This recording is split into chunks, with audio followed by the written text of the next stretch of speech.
I think I should first indicate that I'm very familiar with the Vieux Fort landscape, having my work career began here 32 years ago, and of which I worked 15 years in Vieux Fort. About 4 of them I lived here.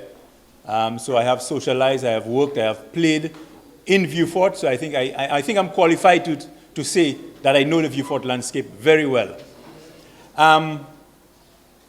I think people would remember very early last year seeing myself and the Prime Minister signing the agreement with DSH. And at the time, people were wondering how we were signing an agreement so early after coming into government. I need to indicate that when we first had a rapport with the principals of DSH, when we recognized what was on the table, we felt that this was an incredible deal for the South, and we felt we should not let this thing run away, and we decided to sign a framework agreement. Obviously, there were concerns after going through the details. The framework agreement is binding. When we first had a rapport with the principals of DSH, when we recognized what was on the table, we felt that this was an incredible deal for the South, and we felt we should not let this thing run away, and we decided to sign a framework agreement. Obviously, there were concerns after going through the details. We decided to sign a framework agreement. Obviously, there were concerns after going through the details. Is a framework agreement binding? It is. And you'd remember that y'all would have seen me doing a walkthrough in the mangrove. And then we came back to the table and we had some concerns that we felt that, listen, this thing, including the mangrove, would not work. The mangrove was too much of a delicate area for the community of Vieux Fort, for our ecosystem. And in addition to what was being proposed, we recognized the reef, which was also going to be affected, would have a devastating effect on the shoreline. And so we decided we had to renegotiate. At the time, the investor decided to look for alternative sites to make this thing work. And we did go into another framework agreement, of which I am understanding that somehow, so what is purported to be that new framework agreement was being played out in the media even before it was discussed with the Cabinet of Ministers. So unfortunately, there seemed to have been the discussion on the outside before the inside. I can tell you one thing, as a Cabinet of Ministers, it is not a situation where when the Prime Minister says something, everybody agrees. There is extreme debate, okay? There is extreme consultation. I mean, we don't agree on everything. And we have since met on the new framework agreement, and there are lots of concerns from cabinet members. We have laid our concerns to the Prime Minister as to areas we believe should be renegotiated. Of course, a project of this size, I will appreciate there will be concerns. If there are no concerns, then people are not breathing. So there must be concerns. I want to assure you that every measure is going to be put in place as it relates to vetting and doing our due diligence. Mr. FELIX said that the first phase, which is the horse track, doesn't involve the CIP project. At what stage, Mr. FELIX, will the CIP project be introduced? You answer me that. I didn't say it. I was not the one who said it, but I support the statement. The racetrack is 100% financed by the developer. We've said that time and time again, okay? When the other phases are going to come in, at this point in time, will the CIP component be kicking in, okay? So the agreement that we read saying that there's no payback clause, ça vrai mais ça pas vrai. Agreement nous li à sur Facebook là. Ça avoué, mais ça pas avoué.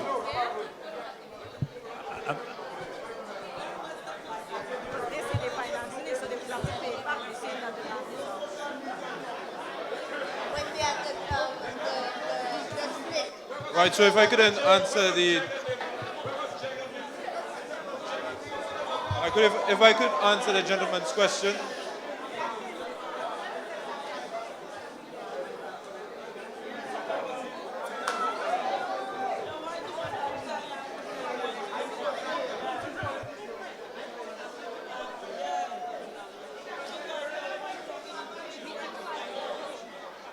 Right, so if I could answer the gentleman's question in relation to the buyback. Quicken your mouth, closer to your mouth.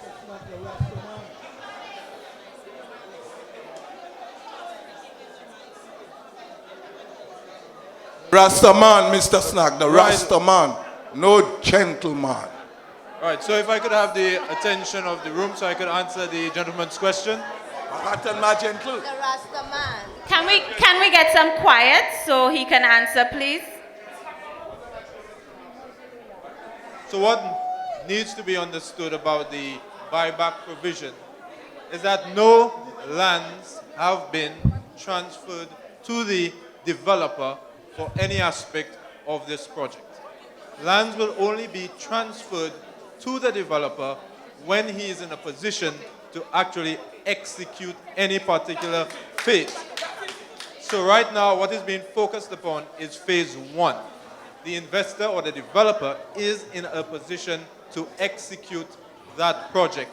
So the question of a buyback is not a right, because no lands would have been transferred until the developer is in a position to complete the construction of any particular phase. Mr. Snack, knowing the history of the Snack family, my brother, it's very hard for me to believe you.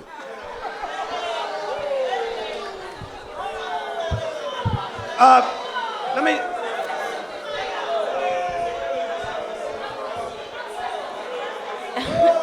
Naïdi sans patois. Vieux fort toujours ni un problème et puis de l'eau. Especially comme kaweti en Black Bay. Tous les jours, tous les semaines, toutes les gouttes de l'eau la pluie tomber, nous pas ni de l'eau. Bon, si nous pas ni de l'eau, côté yo kay joindre de l'eau pour yo sa bay c'est cheval là. Et puis nous ka dit qu'on nous ka mandé qu'on se chimé en nous ni côté yo ka fait diversion et ben rien comme ça, qu'on machine kay passer, qu'on nous kay passer si ça dit nous ça s'il vous plaît. Merci. I'm sure the general manager of Wasco could bear with me on my response, but I'm aware that there are plans currently for some financing of some infrastructural work in Vieux-Fort. So I'm sure that will complement the existing supply. We're also aware that the developers have plans to to construct is it a desalination plant? Okay, so these things have been considered, and I think there was a slide presentation which indicated the consultation that will be happening with the respective, or that has happened with the respective utility companies in order to accommodate the infrastructure. Thank you. 1, 2. The roads. Well, I'm not sure if everybody inside is familiar where the horse race track is going to be, because there's no road network within where the track is located. There's the main road. As soon as you pass the stadium or the hospital, as soon as you pass that area, there is a turning on your right that will lead into where the racetrack is going to be developed. So that area inside there will have its own development. So the road on the periphery, I cannot see how that will be affected in any way at all. Thank you. A two-part question. Well, one for Investing Lucia and one specifically for the Member of Parliament. I'm going to be very specific, so I'd appreciate the response to be in kind. if the framework agreement is not final, if the supplementary agreement is not final, what has finalized phase one? And if there is anything that has finalized phase one, or if there isn't anything that has finalized phase one, what's stopping from the other phases progressing as phase one has, right? So, second question would be for the minister. You've alluded to different concerns that have come up within cabinet. The people need to be a little bit confident in what's being said on their behalf by their ministers or their representatives. So if you could please speak on some of those points to let us know what is being debated on, or maybe what you guys see as concerns. Because if we don't hear any of that, we believe that you guys are fully in support and can sleep well at night with what's going on. Sorry, I don't have any Okay. follow-ups. As regards to the question directed towards me, I could tell you comfortably that the Cabinet of Ministers had a retreat just to deal with the framework agreement that was before us. And we're expecting the developer very soon on island. And I would hate to actually indicate to you some of our concerns before it has been discussed with him. However, I can tell you one of the more succinct, as indicated by a couple of our members, is the issue of the buyback agreement. There is a concern as to the cost to the government, and there's the Cabinet of Ministers had some concern as to how we can go around that particular issue. So, like I said, I would not want to indicate some of the things because we have not discussed it with the developer. I think it's wrong to do it before having that rapport with the developer. But I can assure you that the Cabinet of Ministers are looking for the best interests of the people of the South in this agreement. Thank you.